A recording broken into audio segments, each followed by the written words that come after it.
शहर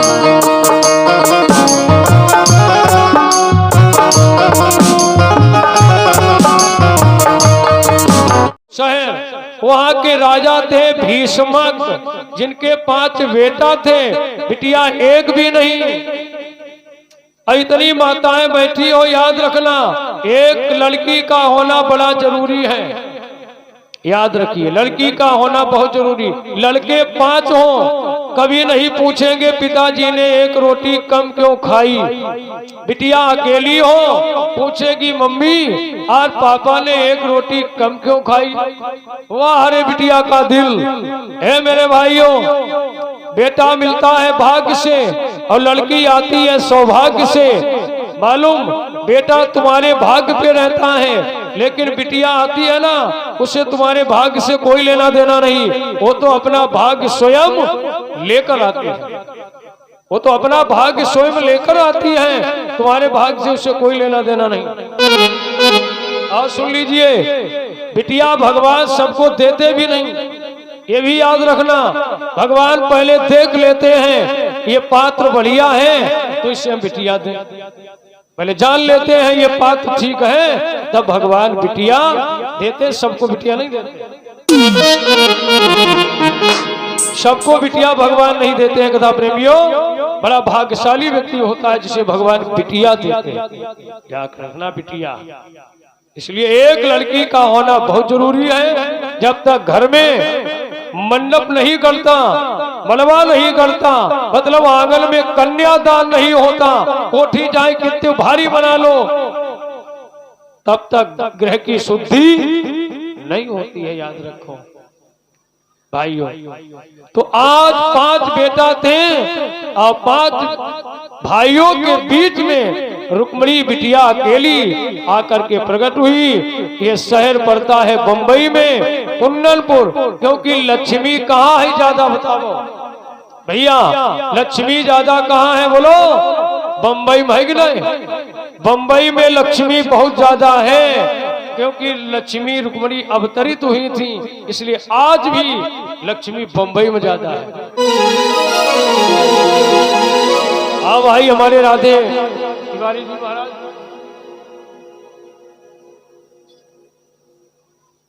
राम विलास सक्सेना 50 रुपए का दान भाई अर्पण किए हैं।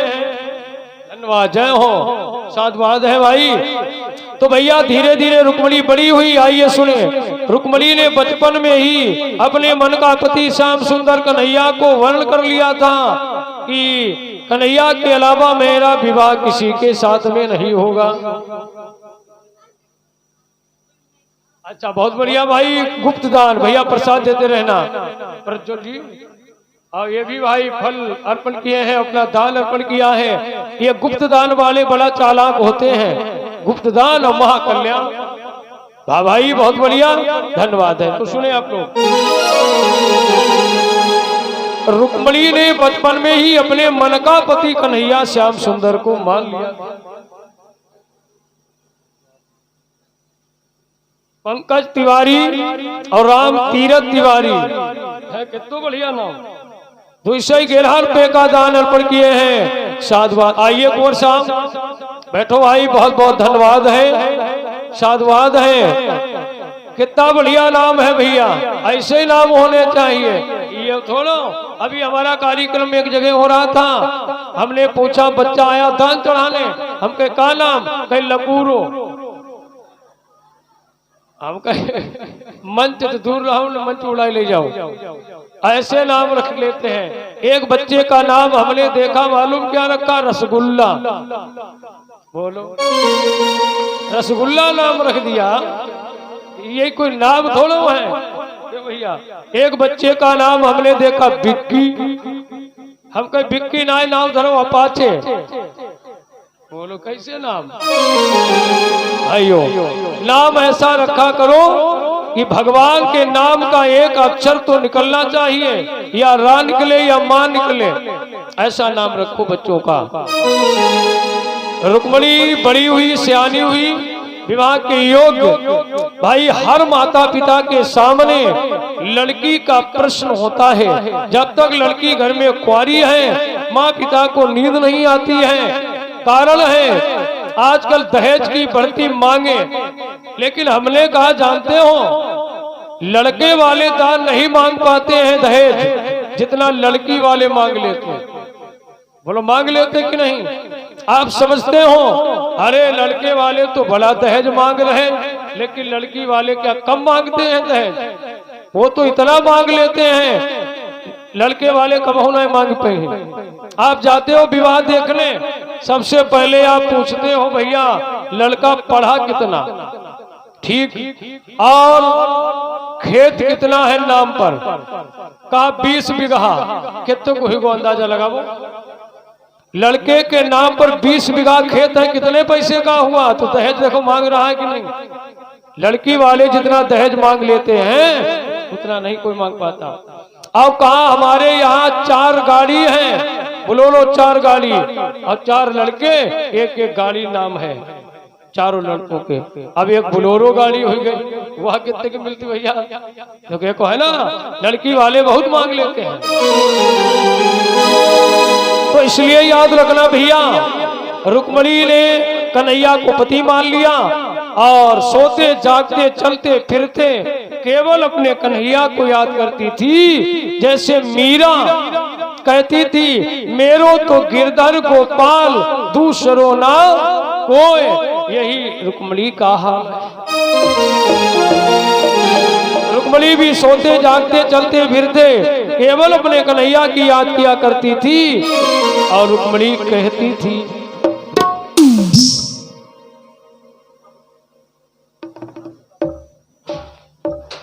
101 रुपए का दान श्याम प्रताप सिंह के नाम से भैया जी अर्पण किए हैं। और रुक्मणी विवाह में साली है वो सब अर्पण कर रहे हैं भाई, धन्यवाद अभिनंदन है।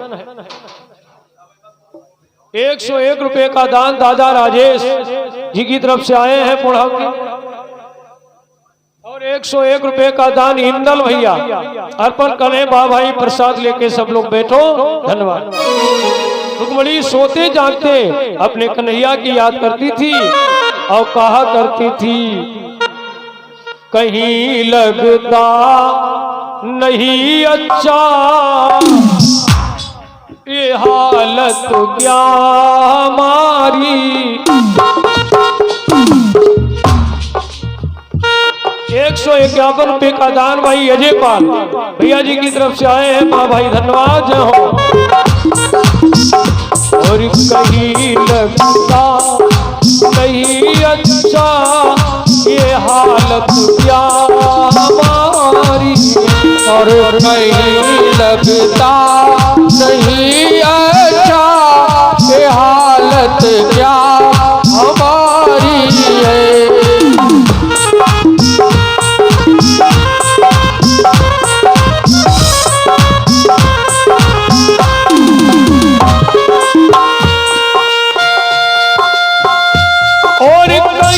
लगता नहीं अच्छा ये हालत क्या हमारी है। और 101 रुपए का दान भैया छोटे सिंह जी अस्योली से अर्पण करें। बाबा धन्यवाद है। और लगी है कैसी मनमोहन हमें दिल की बीमारी है।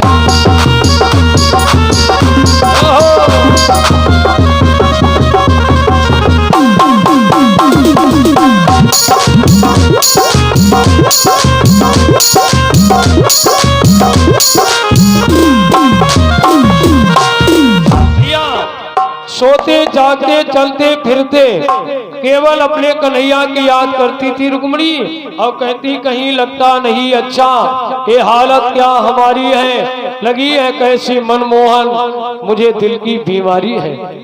भैया एक दिन राजा भीष्मक ने सभा लगाई, खड़े होकर के निवेदन किया अरे भैया सभासदों एक सहमति से बताइए हमारी बिटिया रुक्मणी विवाह के योग्य हो चुकी है, उसके लिए वर कौन अच्छा रहेगा। सबने कहा द्वारिकाधीश कृष्ण। लेकिन रुक्मणी का एक जेठा भाई था जिसका नाम था रुकुम।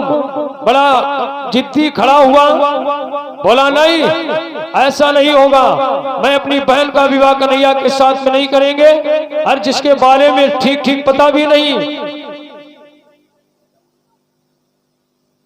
51 रुपये का दान भैया राकेश पाल जी की तरफ से आए हैं, धन्यवाद, अभिनंदन है, साधुवाद। हम तो अपनी बहन का विवाह चंदेली का रहने वाला राजा शिशुपाल जिसके साथ में करेंगे, राजा भी है और सेना भी बहुत उसके साथ। भीष्मक पिताजी ने कहा पागल तो नहीं हुई गए, क्या पागल हो गए हो? अपने साले के साथ में बहन का विवाह करना चाहते हो? अरे कहा तो क्या हुआ, कभी कभी वो हम पर कहेंगे जीजा, कभी हम उन पर कहेंगे जीजा। हमें लगता है तू पागल हो गया है। एक बात याद रखना मेरे भाइयों, आदमी का शत्रु कितना भी बड़ा हो, अपने शत्रु से व्यक्ति कभी हारता नहीं है, लेकिन अपनी संतान के आगे हार जाता है। आज भीष्मक भी क्या करते, हार गए। रुकुम ने टीका लगन छटवा कर टीका भेज दिया, चंदेली शिशुपाल को पत्र मिला, अरे अब तो इतना खुश है, मेरा विवाह रुक्मणी के साथ। जय हो, बारात लेकर के आया, यथा स्थान बारात को ठहराया गया। जब रुक्मणी को ये पता चला कि मेरा भैया कुर्बानी करने जा रहा है, रुक्मणी बहुत रोई, बहुत रोई। और रुक्मणी ने एक ब्राह्मण जी को अपना गुरु बनाया था, तो अपने गुरु को बुलाया। ब्राह्मण, वाह भाई, 101 रुपये का दान। हाँ, हमारे सत्येंद्र पाल जी के नाम से भाई मैया अर्पण कर रही है। अब जब कार्यक्रम होता है तो माता बड़ा भाई स्वागत सम्मान करती हैं। धन्यवाद मैया के लिए, और भगवती की कृपा आपके ऊपर बरसती रहे। बोलिए भक्त भगवान की। बहुत लोग कहा तो गए, अब भाई थोड़ा सवेरे नहीं, जयकारा बड़े जोर से लगाया करो, है ना। जयकारा जोर इसलिए बोलना चाहिए, अगर कोई अवघात हुई तो जयकारा लगाए तो फट से आंखें खुल जाएंगी, इसलिए। रुक्मणी ने ब्राह्मण जी को गुरु बनाया था, अपने गुरु को बुलाया, ब्राह्मण जी आ गए, बोले हाँ बेटी बताओ। रुक्मणी ने कहा महाराज जी, मैं एक पाती लिख रही हूँ, हमारी पाती लेकर आप द्वारिका चले जाओ, बस ये मेरा काम कर दो, ये एहसान में जीवन में नहीं भूलूंगी। ब्राह्मण जी ने कहा अरे बेटी, 3 दिन हो गए भोजन नहीं किया, और जर्जर शरीर, बुढ़ापा आ गया है, खांसी भी बहुत आती है, कैसे जा पाएंगे? हम तो रात में जैसी आराम हो जाएंगे। द्वारिका यहाँ तो है नहीं, कितनी दूर पर द्वारिका है। ना ना ना बेटी, ऐसा मत करो, हम कैसे जा पाएंगे, पाती डरी रह जाएगी, पहुंच नहीं पाएगी।